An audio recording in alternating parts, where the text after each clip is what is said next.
Hey guys, hope everything's going well. You guys know that drill. Smash that like button, subscribe if you haven't, comment down below. Follow me on Instagram at AIH_sports. Also, follow me on my finance channel at AIH Finance on YouTube. Just type that in. Alrighty, we got the Super Bowl coming up. I'm not going to be doing a video probably on Super Bowl Sunday. And maybe same thing with Valentine's Day. Going to take some time off. But I am curious, who do you think is going to win, guys? Comment down below regarding that. I believe that the Rams have an amazing defense with Aaron Donald. They have Von Miller. Stafford has been decent this year. And I think they're going to pull it off. Even though I'm pulling for Joe Burrow, I'm going to root for Joe Burrow. I'm going to root for the underdog. He's always been an underdog all of his life. And last year, you have to remember, he was injured. And if you look in college, Urban Meyer decided not to start him. So then he went to LSU and he won a national championship. So, yeah, I'm cheering for the guy that's always been overlooked. It reminds me of Tom Brady in 2002, where he was overlooked. He came in as the backup quarterback after Drew Bledsoe got injured. You had that Tuck rule game, he got lucky, and then all of a sudden they go to the Super Bowl, they beat Kurt Warner. All these guys told me that, or one person in high school told me that you're at low IQ because you think Kurt Warner's going to lose. I turned out to be right.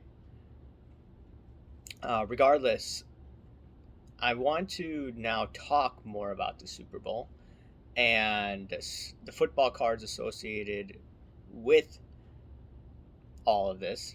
And I'm particularly looking at QBs. Why am I looking at QBs? I'm looking at QBs because that's where people speculate the most in. And for all the collectors out there, I just tell you, all you guys, just collect what you want. Just don't be foolish. Don't spend an arm and a leg. This is more for the speculator, investor, flipper, whatever boat you call it. Now, I noticed this a few years ago, and it's regarding the Wonderlic score, and I've talked about it in a few of my videos. The Wonderlic score, in my opinion, is very important in determining how well a quarterback is going to do in the NFL. And they say the average Wonderlic score is about 24, 25 on the offensive side of the ball.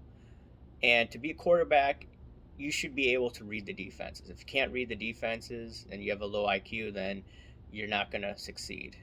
Potentially a running quarterback can get away with this early on in his career, but as he gets older and can't run quicker, this is where he's going to run into problems.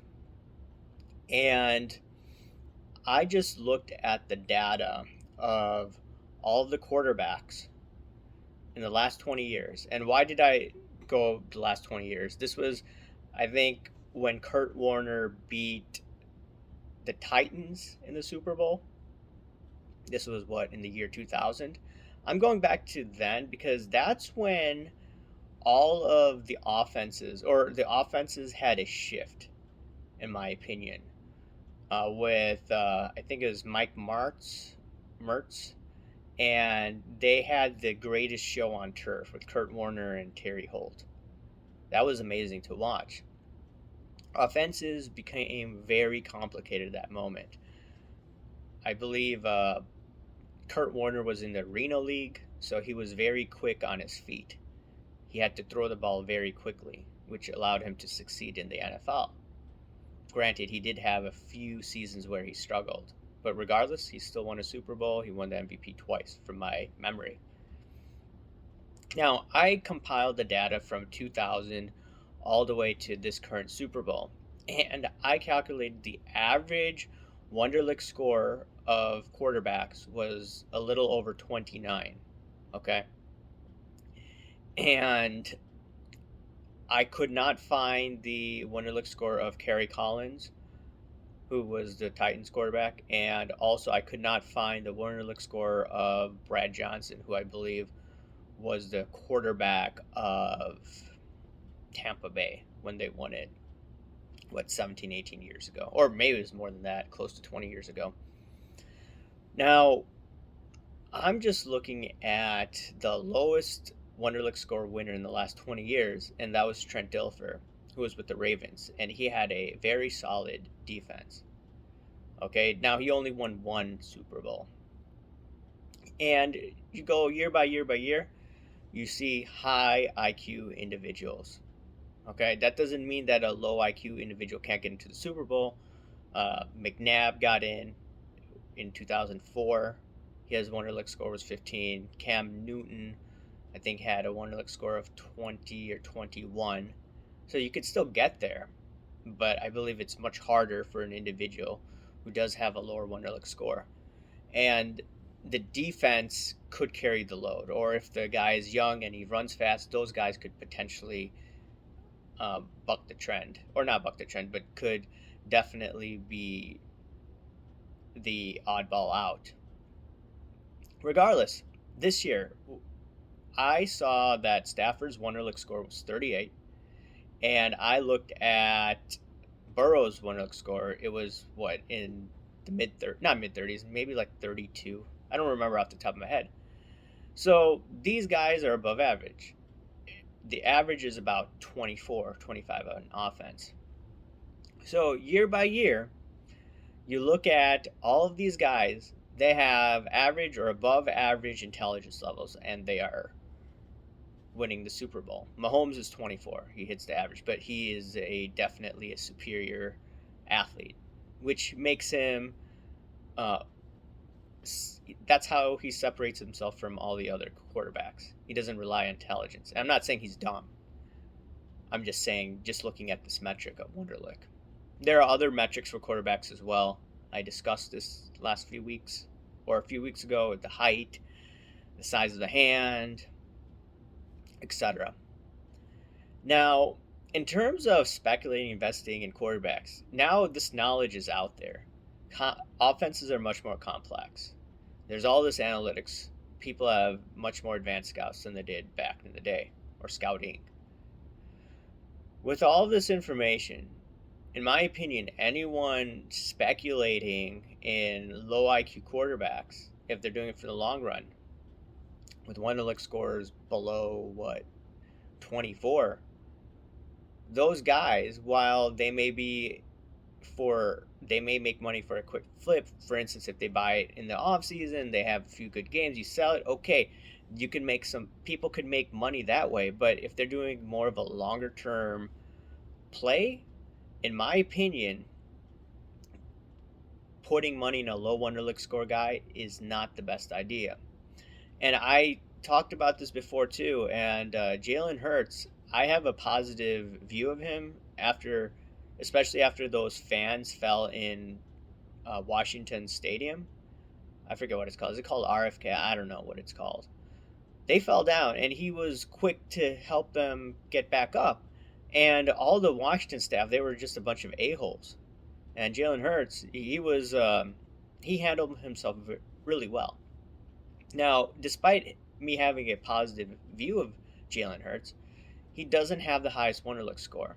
I forget what it is. I think it's below 20 or maybe in the low 20s. So I saw some dude or gal put like $33,000, assuming the sale was accurate, for Jalen Hurts rare card high graded RPA. Okay, I'm thinking to myself, what are you doing? You're putting $33,000 in a guy who has a low Wonderlic score, who lost against Tampa Bay this year, by the way, in the playoffs, in the first round. You're thinking that this guy is going to make you the big bucks? I mean, it doesn't make any sense. I'm going to be talking about people speculating in rookies in another video, probably early this week. And regardless, people speculating, they're throwing their money down the drain, in my opinion, when investing or speculating in a low IQ quarterback.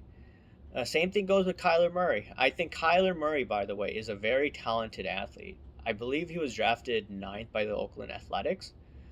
But the thing is, his Wonderlic score is what, 2021, and people are throwing all this money in Kyler Murray. I'm thinking to myself, like, what are you doing? And I did a video just talking about how people were buying these unopened boxes for $500 from 2019, and they spent like 4 grand on it. I'm thinking, what are you doing?